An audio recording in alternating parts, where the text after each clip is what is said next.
नमस्कार दोस्तों, राधे राधे, जय श्री कृष्णा। दोस्तों स्वागत है आपका फिर से इस चैनल पर।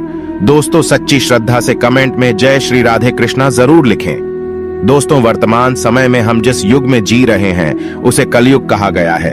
चारों युगों में कलयुग को श्रापित युग कहा गया है। धर्मशास्त्र में भी इस बात का वर्णन है कि जब कलयुग अपने चरम पर पहुंचेगा तब इस धरती से धर्म का नाश हो जाएगा और उस समय भगवान विष्णु कल्कि के रूप में इस धरती पर अवतरित होकर कलयुग का अंत करेंगे और पुनः धर्मयुग की स्थापना करेंगे।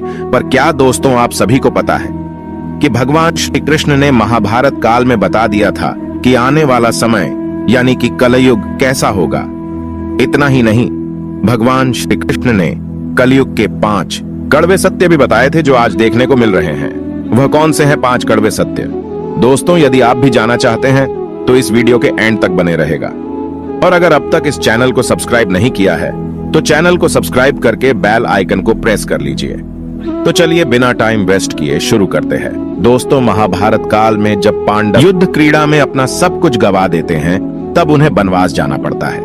वनवास जाने से पहले भगवान श्री कृष्ण से मिलते हैं और कहते हैं, हे भगवान, युद्ध क्रीड़ा में सब कुछ गवा देने के बाद हम 5 भाई द्रौपदी के साथ वनवास जा रहे हैं। लेकिन जाने से पहले हम यह जानना चाहते हैं कि आने वाला युग कलयुग कैसा होगा। उस समय के मनुष्य कैसे होंगे, लोगों के विचार कैसे होंगे और मोक्ष की प्राप्ति कैसे होगी। पांडवों के मुख से यह सारी बातें सुनकर भगवान श्री कृष्ण थोड़ी देर सोच विचार करते हैं और फिर पांडवों से कहते हैं, पहले आप सभी वन जाइए और वन में जो भी आपको जो कुछ भी दिखे वह आकर मुझे बताइए, तब मैं आप सभी को इन प्रश्नों का जवाब दूंगा। अब भगवान श्री कृष्ण के कहे अनुसार 5 भाई वन में चले गए और वन में जो कुछ भी उन्हें दिखाई दिया उसे देखकर वह हैरान हो गए। उन्हें अपनी आंखों पर विश्वास नहीं हो रहा था। कुछ समय बिताने के बाद वह सभी भगवान श्री कृष्ण के पास लौटते हैं, लेकिन इस बार पांडवों के मस्तक पर सिकंदा और वे किसी उलझन में पड़े नजर आ रहे थे। जब भगवान श्री कृष्ण ने उनकी ऐसी दशा देखी तो उनसे रहा नहीं गया और भगवान श्री कृष्ण ने कहा, आप सभी किस सोच विचार में मग्न हैं, हमें बताएं, अगर संभव होगा तो हम उसका समाधान अवश्य करेंगे।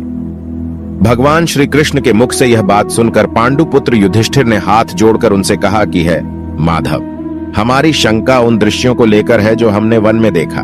उनकी कल्पना हमने कभी सपने में भी नहीं की थी। तभी भगवान श्री कृष्ण कहते हैं कि आप सभी एक एक करके मुझे विस्तार से बताइए कि आपने वन में क्या देखा। इसमें सबसे पहले युधिष्ठिर कहते हैं, हे द्वारका नरेश, हम सभी 5 भाई वन में अलग अलग दिशाओं में भ्रमण के लिए निकल गए थे। जब मैं अकेला वन में भ्रमण रहा था तब मैंने 2 सूंड वाले हाथी को देखा। अब आप मेरी इस शंका को दूर कीजिए कि भला एक एक हाथी के 2 सूंड कैसे हो सकते हैं। अब अर्जुन की बारी होती है। अर्जुन बताते हैं कि उन्होंने एक ऐसे पक्षी को देखा जिसके पंखों पर वेद की रचनाएं लिखी हुई थीं और वह मुर्दे का मांस खा रहा था। अर्जुन के बाद भीम बताते हैं कि उन्होंने वन में एक ऐसी गाय को देखा जिसने अपने बछड़े को जन्म के बाद चाट रही थी कि उसके शरीर से खून आने लगता है। इसे देखकर मैं हैरान रह गया कि कोई माता अपने बच्चों के साथ ऐसा कैसे कर सकती है। अब भगवान श्री कृष्ण सहदेव से पूछते हैं कि सहदेव, तुमने वन में क्या देखा? तो सहदेव ने कहा कि मैंने एक जगह बहुत से कुएं को देखा जहां हैरानी की बात यह है कि आसपास के सभी कुएं में पानी था और बीच का कुआं खाली था। बीच का कुआं गहर भी है लेकिन फिर भी उसमें पानी नहीं है। ऐसा कैसे संभव है? अब नकुल आगे बताते हैं कि वे जब वन में भ्रमण कर रहे थे तब उसने एक बड़ी चट्टान पर्वत से लुढ़कते हुए देखा। वह चट्टान कितनी ही बड़े वृक्षों और सिलावों से टकराती है लेकिन उसे कोई रोक नहीं पाता और अंत में एक छोटे से वृक्ष के स्पर्श से वह चट्टान रुक जाती है। अभी युधिष्ठिर भगवान श्री से कहते हैं कि है वासुदेव, हम भाइयों ने जो भी मन में देखा उसका सारा विस्तार आपसे बता दिया। अब आप हमारी सारी शंकाओं को दूर करते हुए हमें विस्तार से बताइए। तब भगवान श्री कृष्ण ने युधिष्ठिर से कहते हैं कि धर्मराज, जैसा कि आपने बताया कि आप 2 सूंड वाले हाथी को देखकर हैरान में पड़ गए हैं, लेकिन इसमें हैरानी की बात नहीं है, क्योंकि कलयुग में ऐसे व्यक्ति ही राज करेंगे जो बोलेंगे कुछ और करेंगे कुछ और, उनके मन में कुछ और, कर्म में कुछ और होगा। यह लोग शोषण करने का एक भी मौका हाथ से जाने नहीं देंगे, यह बस अपने ही हित की बात सोचेंगे। अब भगवान श्री कृष्ण अर्जुन से कहते हैं कि है पांडुपुत्र अर्जुन, तुमने वन में एक ऐसे पक्षी को देखा जिसके पंख पर वेद की रचनाएं लिखी हुई थीं और वह मुर्दे का मांस खा रहा था। लेकिन इसका मतलब यही है कि कलयुग में ऐसे ही लोग होंगे जो कहने को तो विद्वान ज्ञानी पुरुष कहलाएंगे, किंतु इनका आचरण राक्षसी होगा।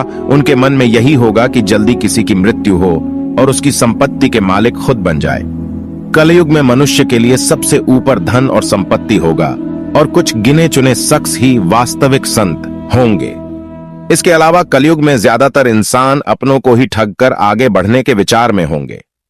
अर्जुन के बाद भगवान श्री कृष्ण भी हमसे कहते हैं कि हे भीम, जैसा कि आपने देखा कि एक गाय अपने बछड़े को इतना चाटती है कि उसके शरीर से खून आने लगता है, ठीक इसी तरह कलयुग का मनुष्य अपने बच्चों पर इतना प्यार लुटाएगा कि उसका विकास रुक जाएगा।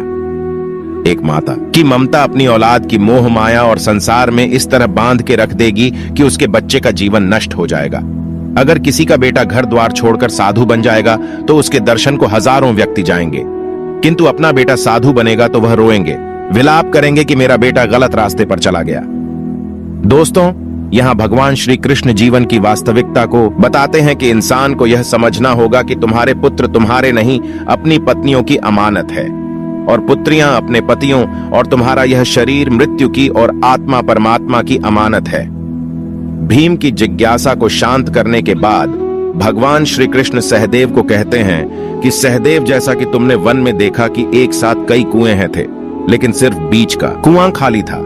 इसका मतलब यह है कि कलयुग में धनी व्यक्ति अपनी मन की खुशी के लिए विवाह उत्सवों में धन खर्च करेंगे, लेकिन अपने आस पड़ोस किसी गरीब को देखकर उसकी मदद नहीं करेंगे, फिर चाहे वह गरीब उनका सगा ही क्यों ना हो।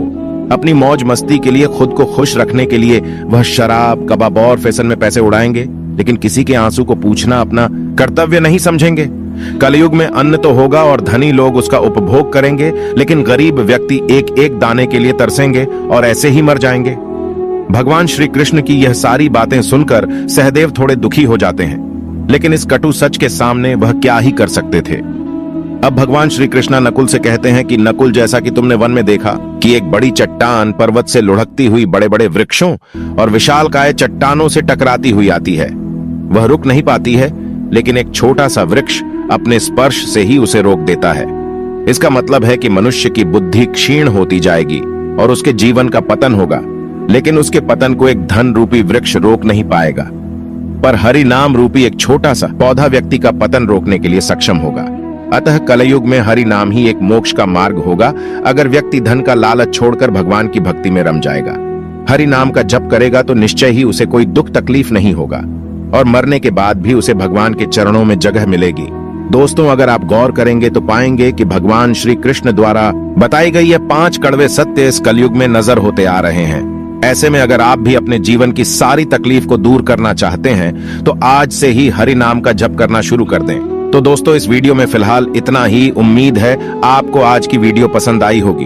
अगर हाँ तो वीडियो को लाइक करें और इस तरह की और भी जानकारी के वीडियो देखने के लिए चैनल को सब्सक्राइब कर ले। धन्यवाद।